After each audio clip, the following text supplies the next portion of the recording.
So welcome to show 4 of Tech Career for Life. My guest today is someone I've known a while, and Ron Dunn was, until his recent retirement, a performance and cost optimization specialist at Snowflake, but has a long history with data-related technologies. So welcome, Ron.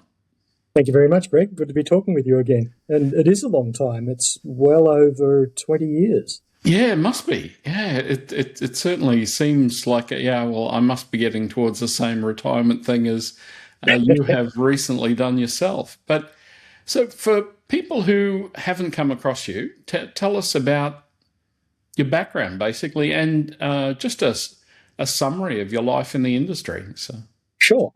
Which way will I approach it? How'd you get involved? Yeah, let's go forwards. It was a funny sort of start to the industry, a little bit unusual. I was actually, in my early days, aiming for a career in metallurgy. And I was working in a steel foundry, had the side of a casting fall out in process, and had my legs and feet come in contact with 1,450 degrees Celsius molten steel. Now, while I was in hospital recovering from that, I thought to myself, maybe this isn't the world's best career, Ron. Maybe there's got to be another way. And as a result of that, eventually I found my way to computing and loved it. I got an entry-level job at a time when you didn't need to have a university degree to get into computing. With someone early on, they didn't exist, I might add. Yeah, exactly. Exactly. Yeah. Well, this was in the very, very early 1980s.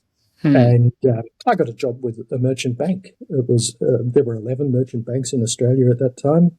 The IT manager took a punt on me. I really don't understand why, but I'm eternally grateful that he did. And I just loved every day of my work after that. But and a lot safer than dealing with molten steel, yes. Yeah, well, it is. But every day I got out of bed doing something.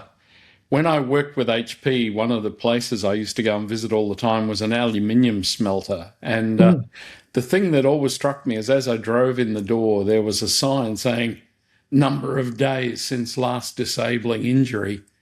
And I'd never seen that bigger than 5. Yep. Well, I'll tell you a little story. There's no way I'd ever want to work there. Yeah. I'll tell you a little story that illustrates what it was like. It was an arc furnace, and the way an arc furnace works is big electrodes drop down into a collection of steel scrap and other raw materials, and the electric current creates vast amount of heat, which melt the steel. Now, when you want to make stainless steel, you do that by removing carbon from the steel. And the way you remove carbon from it is with a lance that pumps oxygen into the mix, and that turns to carbon dioxide, which boils off, and that's how you make low-carbon steel. And the way it used to work, the lances are about 40 feet long, and you'd have 2 people on it.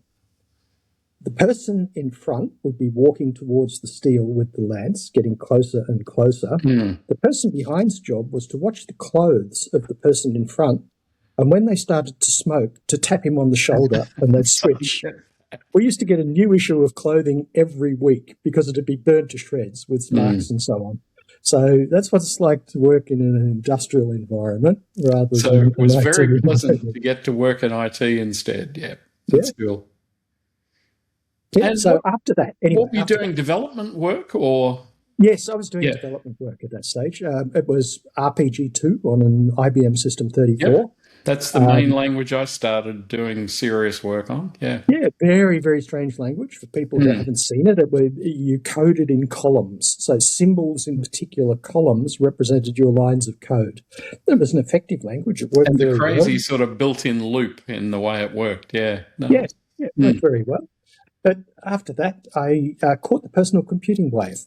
And I got fascinated by the idea that a personal computer could do the things that I was doing on a work-related computer. Yeah. And got in before the days of the IBM PC, but not much before. So we had proper computers that were working, but they hadn't standardized at that time in the way that the IBM PC led it to standardize. That eventually totally. I look at... it was sort of funny when the PC first came out. I must admit I first looked at it and I wasn't very impressed, really. I mean, it compared to the things we were already using, it was really kind of a bit of a step back. But the main thing it did do is standardize it and make it legitimate for large businesses who were happy to take it on. Mm. I think I was lucky. I had a mentor at the time who was a very keen PL1 programmer. And he was telling me all these stories about why PL1 was a much better language than COBOL or a much better language than RPG. And I think he was right, but it was a commercial failure. But that led me in a direction that then easily navigated to C. And that then provided me a solid technical foundation that went through that personal computing era. Yeah. Then I went to the enterprise, and that was with National Australia Bank at that time. And that was in the wave when personal computers came into the organisation. So we worked in what was called an information centre, which was an IBM branding for what you might call a reporting centre or a management information centre or something like that. We were designed to provide reports and data for decision making. And I read this book that was called Decision Support Systems by Peter Keane and Scott Norton, and it changed my life. I remember it, yes. Yeah. That book, it really did change my life because all of a sudden my eyes were opened up saying, hey, there's a lot more that you can do rather than just moving a number from this place to this place. And there's a lot more use that people can be making of this information. And that was when I set my eyes on a data career rather than a code career and said, this is where I want to work. There was a little divergence. I was involved in the second AI winter. I heavily invested in expert systems towards the end of the 1980s. And when that bubble burst, that was when I recommitted to data and said, okay, no more chasing bubbles. We'll go with data. Then I went into consulting, and eventually I came to Microsoft in sales engineering. Yeah. And that was absolutely the best career decision that I ever made, because for someone like me, sales engineering was absolutely the perfect job, and to my mind still remains the perfect job for people who like to do new and different things, who don't want to grind out code every day, who don't want to work specifically on code or data related problems. But it's been an excellent launching board for everything that I've done since.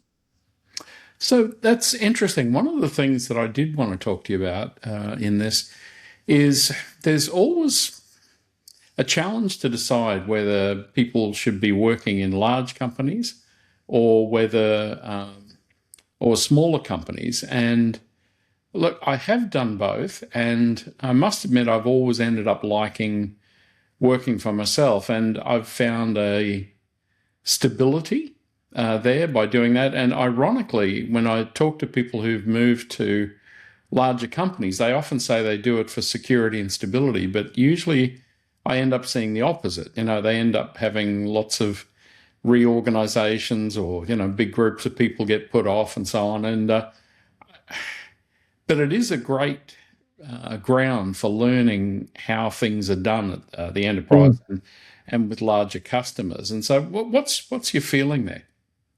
Yeah, it's interesting. The couple of times that I tried to work for myself or to run a business, it didn't work as well as I'd like to. Now, the first reason for that, in my first iteration, it was because I thought that good technology sold itself. I didn't realize that 60 to 70% of the business needs to be selling whatever it is that you've written. So that was problem number one. Problem number two was one of, I guess, the right sales and marketing approach. You have to be able to market as well as sell. And that was something that I didn't do particularly well in that iteration. And I found that I fitted better where other people were doing those things around me. I think to succeed as a solo entrepreneur, you need to be able to do all of those things extremely well. And I think also, like you need to be a well-recognized expert in a particular field to make that job a little bit easier. Yeah, the marketing side of things is interesting because I think that it has an increasing importance endlessly throughout organizations. And it's interesting. I remember about 5 years or so back, I read a thing where a guy was saying he thought most IT groups in companies would eventually end up reporting to the marketing teams in the Mm. companies. And I thought that was kind of an interesting twist. But It is interesting, and I have seen large organizations where marketing has had an outsized say in what's yeah, done with the technology. But I think it can also be very short sighted because it drives your tech stack and your data stack in one particular direction, hmm. which often doesn't suit the rest of the business particularly well. Yeah, it's an interesting twist to sort of where that fits. I think one of the things I have noticed over the years, though, is that the projects that are run by the marketing teams often are better funded than Yes. the projects that are run by other teams. Where if I look at a typical business, like if I look at even a big one, let's say Amazon, and I'm sure like their IT that does their invoicing and accounts and all those things is very good, right? But I'm also sure their life is full of budget cuts and cutbacks and head counts, and because they're just seen as a cost of doing business, Mm. where the people who help you decide to buy things that you don't really want or need, they're the people who can change the profitability of the company. And I'm sure those IT projects are funded at a completely different level. I'm sure they are. In fact, I know they are from some of the customer examples that I've seen. But the other side of it, I think, is that the measurement of marketing is a bit nebulous. And that means that the marketing, like the CMO or whoever, can spin a very, very big picture. Hmm. They can paint a picture of a future that a board's going to buy into, but no one will ever measure whether or not it was actually achieved. Yeah. Whereas your accounting stuff, those measurements are pretty much daily, and it's much harder to get away with fantasies than it is with the reality that you're dealing with. And what about actually ask you also what you've struck with management styles? Because again, with Mm. larger companies and organizations, I've struck very different sort of management styles. And I look back at, say, HP in the earlier 80s, and it was amazing. But basically, it was a company run by technical people, and the admin was there to facilitate the technical function of the company. Um, where I've worked then in sort of like universities and things like that, and it's completely the other way around. It's almost like the students are an inconvenience. Everything's run by the admin, and it's just such a different attitude. And so yeah, I think the leadership of the companies makes a really big difference as to whether they've come from a sort of a technical background, but also one where they understand how to sell the things they're doing and stuff as well. Yeah, yeah, I've seen a few examples of that. The best companies for which I worked were Australian banks from a management perspective, were Hmm. Australian banks in the 1980s. And that's because it was still an industry of gentlemen doing gentlemen's things. We hadn't gone for the craze of flogging products and cutting Yeah. services and all the rest of it that came after that through the 90s. And some of the managers that you dealt with then were exceptionally human people.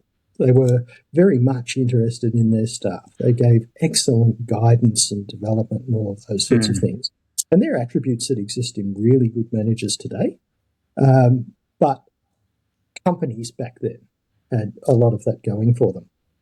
If we talk about the example that you gave of the type of person and how that affects the organization, I think a good example there would be Microsoft's leadership. Hmm. We saw a massive change in the perception of the company when it went from Barmer to Nadella.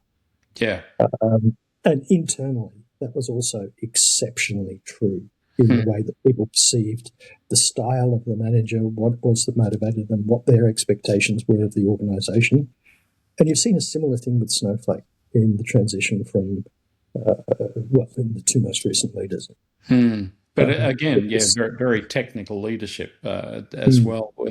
Where I look, even with HP, the thing I loved there at the time, I was around early enough to not be working there when Bill Hewlett and Dave Packard were both there, but they were recently retired effectively. And if you're in the US, particularly in Palo Alto or whatever, you'd come across them. You know, they were in and around. And I found them really quite fascinating people. And they really were technically interesting. But the one I loved there was Bill Hewlett, actually. He was still a dabbler, you know, even to later years, you know, just completely amazing. And it was interesting as they transitioned. They had John Young, who had come up through the company, and he sort of continued pretty much the same style. But then they had Carly Fiorina come in, who was sort of hired as a manager, effectively, really, coming in from outside. And to me, that was a sort of a major change that in the direction of the company that I wouldn't have liked if I'd still been there. So, absolutely true. And I found this to be 100% true during my organisation. The companies that organically develop their leadership, where leadership have done the jobs that are beneath them, tend to be a much better place for me to work than companies who pull in their managers from outside. Yeah. If you're an organisation that suddenly starts to hire your mates from Google and your mates from Microsoft and put them into positions of leadership where they know nothing about the products that are underneath them, they know nothing about the culture and the people that are underneath them, it totally changes the characteristic of the organisation for the worse, not for the better. Yeah, it's interesting. And so, look, if you were starting out again as a new young graduate or non-graduate, either way, like, what are your thoughts? Like, what would you focus on nowadays, or any advice? Well, that's a really interesting question, Greg. Part of my decision to retire when I did is because I think we're seeing a change of era. It's like the transition from steam to diesel. I think we're seeing a transition from data to AI. And whilst that may not be the intent, and whilst it might not work out, and I have serious doubts as to whether or not it's going to, that's where the industry's going. Yeah, that's where the industry's going at the moment. So anyone who chooses a career other than AI should probably be looking at security, because that's security and governance. That whole domain remains important no matter what. However, I remember talking to a friend of mine 5 or 6 years ago, and he was looking at different majors, and I was strongly encouraging him to do a combination of AI and security. And, he would have been so well said if he'd taken that advice. Sadly, the university he was at sort of changed his direction a bit on that. But I you know, I look back and I think that was like perfect advice, you know, at the time, because I also think the security challenges are only going to get stronger. And I think AI-based systems are the only way we're ever going to address many of the security challenges. Yes, I think you're right there. But I still think there's a future for data, but I think it's just murky for the next 3 years or so while people go through this AI wave. Because we still need to capture and store and manage and retrieve all of that data. And protect it. Yeah, exactly.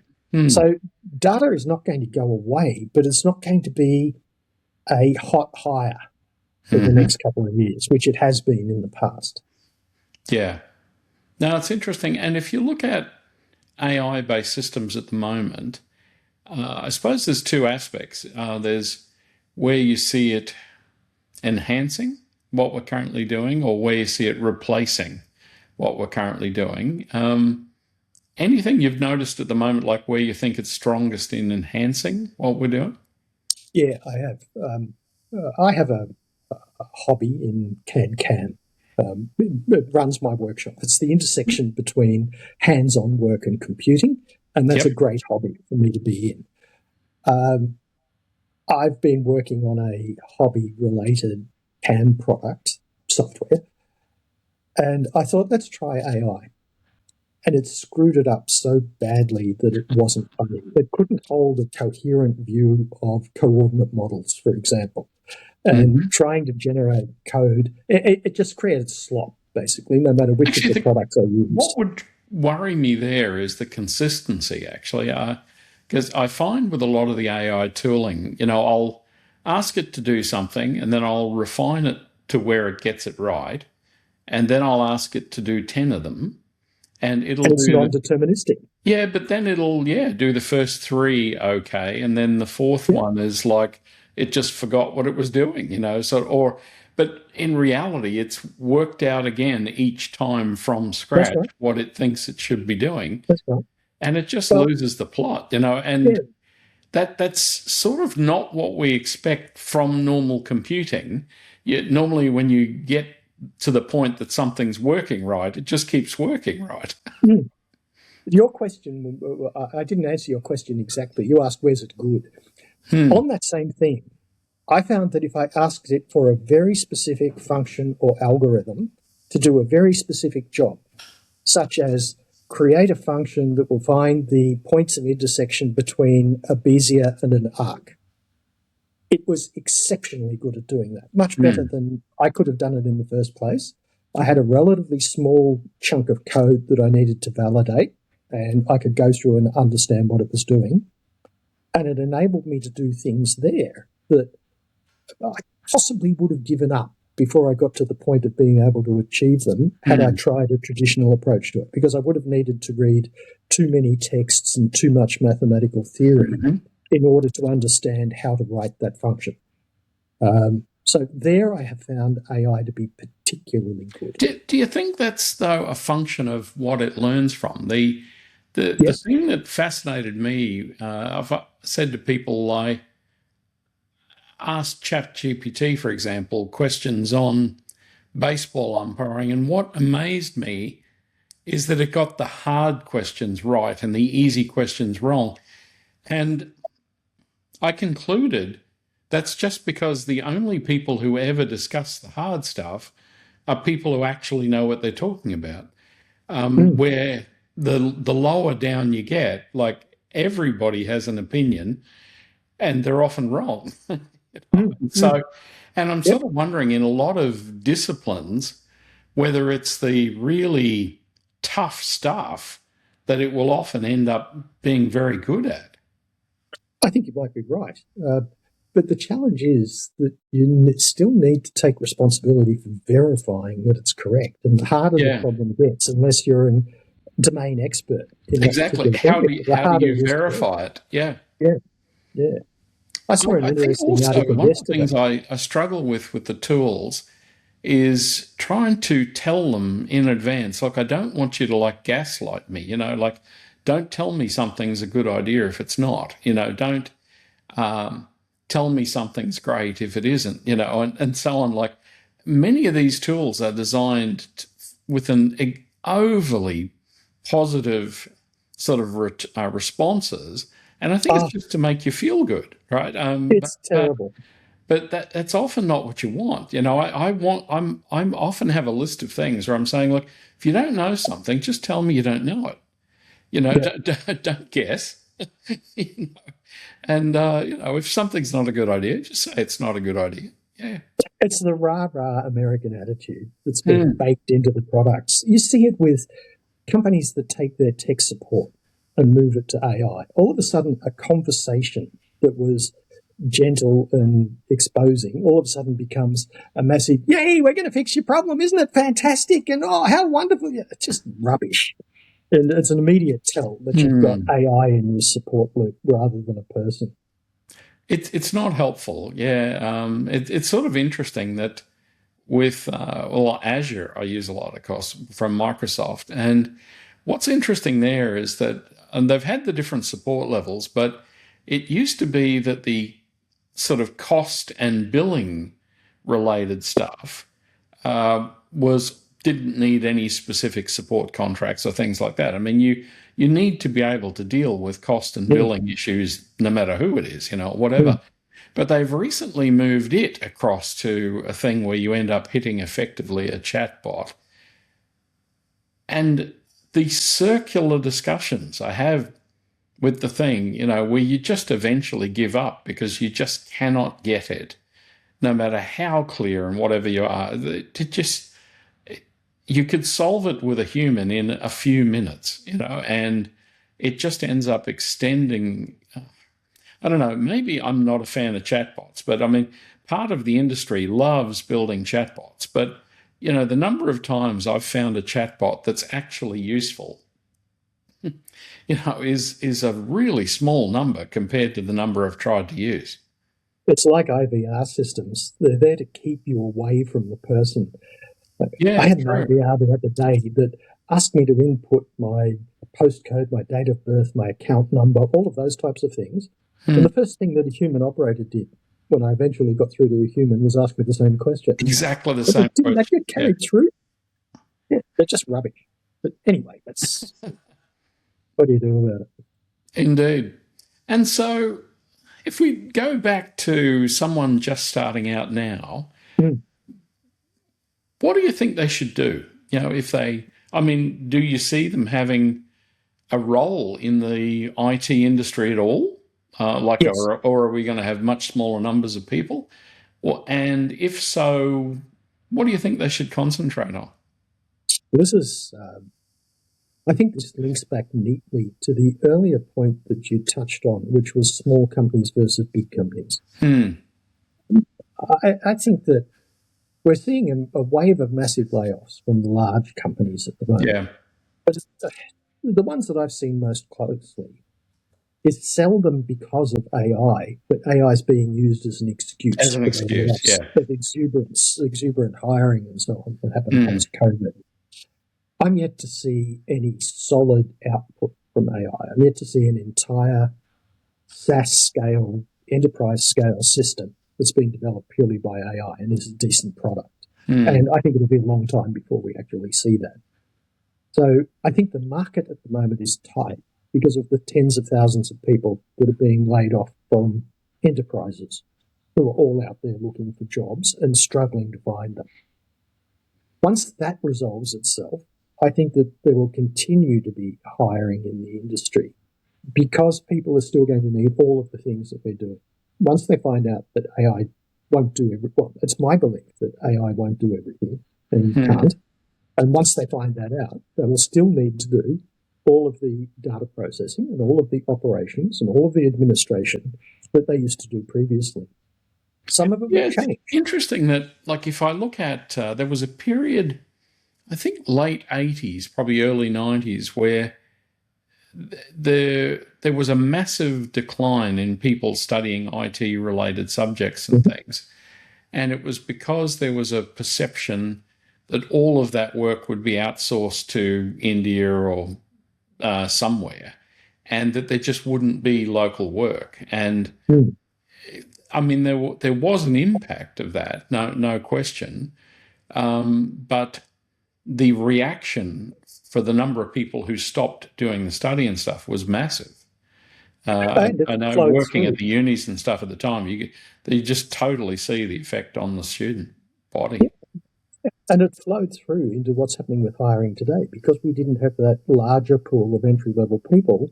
Hmm. Companies ended up importing those Yes. entry level people. So it was self defeating or self perpetuating, I suppose is a better way to put it. That loop that you still need a pool of entrants into the industry.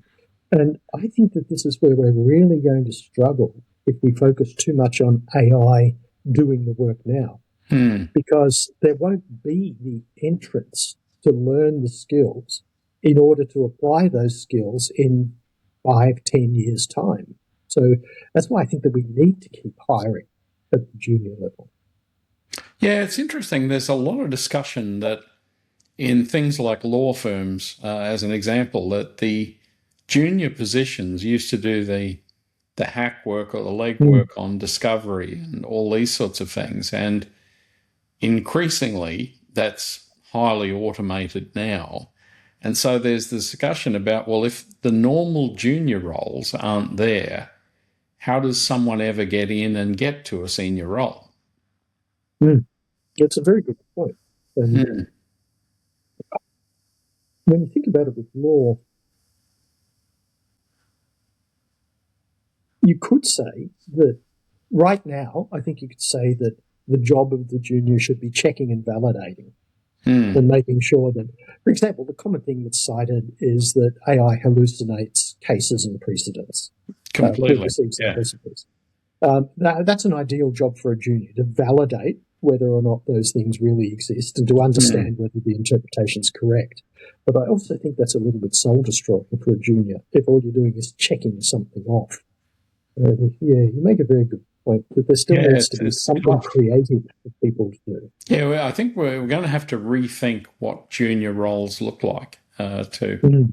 because you've also got to have some sort of skill base to be able to have something assist you. You've got to have an idea of what you're actually doing in the first place, and so yeah, that's Correct, an interesting challenge. correct. It was interesting also. I was listening to Prof G, and he was saying, sorry, a bit of a cold, but the I was listening to Prof G, and he was saying he thinks it's having an effect also socially, and that with people now largely increasingly working from home and things like that, junior people in particular learned a lot with they always talk about the water cooler discussions and things like that. But just by being in offices and hanging around with people who were discussing things about the business, the industry, the things like that. And there's a lot of that now just is simply not there anymore. I couldn't agree more. I've worked from home for perhaps the last 3 to 5 years. Mm-hmm. Perhaps since COVID, I've mostly worked from home when I haven't specifically had to travel to visit a customer or do something that was outside the company. Hmm. If I was a junior stage person or if I was at anything before late stage career, I would say that that's a huge mistake because you're not making the contacts, you're not acquiring the knowledge that's around you that you Hmm. need to progress your career. And even as a late stage person, I think that it wasn't necessarily good for me. It was good for my productivity. I got an awful lot done. And because I was working with customers from India to New Zealand, for example, a slice of the world, it meant that I was easily able to cover meetings in Yeah. all of those time zones. But the human relationships that do the things that you're talking about are lacking. And Yeah. whether it's just a social chat or coffee relationship, or whether it's a professional opportunity where you're talking about something that's specifically related to your work and maybe you're learning something new from it, that doesn't happen if you're not in proximity to that person. Do you So, think it's partially something that has to be learned, though? Like one of the first companies I did work for that was pretty much all remote, there were things like there were sort of like company wide chats that were just open all day long, and people would drop in and out of them and talk and so on and things. And yet, I don't see that in lots of other places, but it often was like the most interesting and entertaining thing that was going on in the company all day long was what was in those chats, even though people were spread all over the place. yeah. Look, Snowflake had a strong culture of that in its Hmm. internal Slack system. There were socially oriented conversations as well as technically Mm-hmm. oriented conversations, but it's not the same. If you're Yeah. not sitting with someone, it just doesn't develop the same bond. Hmm. But I think the other part of it is it encourages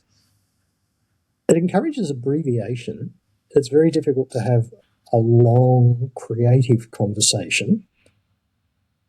And it's also incredibly easy to misunderstand without Hmm. the facial and social cues that go along with a face to face conversation. Yeah, it's interesting too, is that like I won't say which, but some of the things I was involved with Microsoft-based things where we had people in sort of discussion things that were really active and really lively and incredibly rich, the sort of discussions that were going on. Eventually you'd get like managers and people who'd go, oh, that's really interesting. I need to listen in on this. And then they would get themselves joined. And then you'd find that within 6 months, they didn't want to deal with the amount of information that was coming from the discussion. And they also didn't like, and then there were like middle managers who didn't like anything that would upset the higher level managers and so on. Absolutely. And so what ends up happening is it completely destroys the conversation. That was the thing that was the interesting thing in the first place. And you just got to the point where hardly anybody was prepared to say anything. Well, that was an internal Microsoft thing as well. You weren't allowed to be negative about anything. So I think it's stifles. And look, the irony is too that in so many cases, the feedback there was spot on. Yes. That's the other thing that's like really frustrating. I remember, things like when Windows 8 came out and all the people just going on and on trying to defend it, and yet everybody else is going, oh, this is just ridiculous. And of course, in hindsight, it was ridiculous, but there was like a lack of the ability to hear that, and it's the same. I worked with Progress a lot in the 1980s, and I still think they had the best character-based 4GL out of anything that was available. But when they went to Windows, I think they did a really poor job of implementing it. And what was interesting is they just had no ability to hear that. So, they would talk to us and say, you're not using our Windows product. And we go, no. And we say, we don't like it. And what they would hear is, well, you guys don't want to move to Windows. And we're going, we are moving to Windows, just not with your product, because it doesn't work right, in those. And it was solely because they had tried to have a Windows product and a text-based product in the same code base. Exactly. And they tried to make it was just a horrible Windows product. And so, things like they would do things that weren't Windows. They'd put a list box up on the screen, would always have a scroll bar, even if there was nothing to scroll, or things like, look, it just didn't look like a Windows thing, but what fascinated me is that companies who've done well for a long period, or groups that have done well, can get this sort of corporate deafness where they just can't hear the feedback that's coming, even when it's completely accurate. That's so true. I think we see it even more these days from product managers. Product managers are their own worst enemies sometimes. That once they have a vision, they don't want to listen to anything else. Yeah. Oh, that's interesting. So anyway, it's pretty much bring us up to time, Ron. So what's planned now that you've made the jump?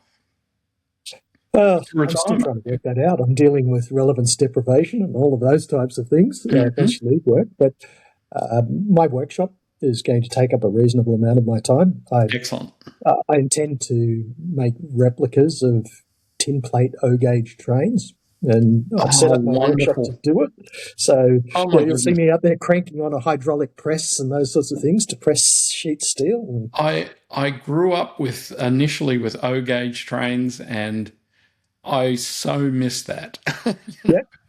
Look, it's so out of fashion these days because of its size and utility, but I just want to replicate it. I just don't want some of those things to die out. Although nowadays the G-gauge ones have me interested. Yeah, I'd love one of them, but they're so expensive. And I just have nowhere to put it, really, at the moment. Yeah. But anyway. And the other thing that I want to do, one of my sons is based in Singapore, and he's fallen in love with Snowflake, and he intends to diversify his consulting business a little bit more.